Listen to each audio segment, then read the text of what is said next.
শেষ ঠিকানা যদি 3.5 হাত মাটি হয়, তাহলে কিসের তো ক্ষমতার দাপট?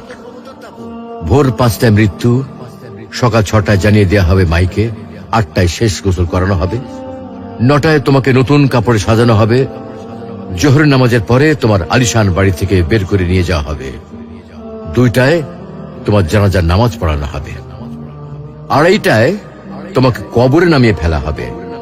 মাটি দেওয়া শেষ হয়ে গেলে কেউ তোমার জন্য দোয়া করবে, আর কেউ চলেও আসবে। এই তো জীবনের শেষ আয়োজন।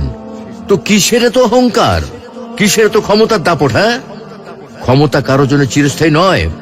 অন্যায় ভাবে কাউকে ঠকালে একদিন ঠিক নিজেকেও ঠকতে হবে, এটাই নিয়ম। হ্যাঁ, এটাই নিয়ম। ভোরের সূর্যোদয়ের আলোতে যে পৃথিবী আলোকিত হয়, সন্ধ্যার সূর্যাস্তে তা আবার হারিয়ে যেত দেখি। অসত্য দিয়ে সত্যকে কখনো ঢেকে রাখা যায় না। প্রকৃতি বড়ই নির্মম। কবে, কখন, কোথায় কার উপর আঘাত হানে তা একমাত্র উপরওয়ালাই ভালো বলতে পারেন। অহংকার আর দাম্ভিকতা পতনের লক্ষণ। তাই অহংকারী না হয়ে সহনশীল হন। ক্ষণস্থায়ী এই দুনিয়ায় কেউ চিরস্থায়ী নয়। এজন্য ভুলে যেতে হবে সব রঙিন স্বপ্ন, ফিরে আসতে হবে রবের দিকে, কারণ শেষ ঠিকানা তো সেই 3.5 হাত মাটি।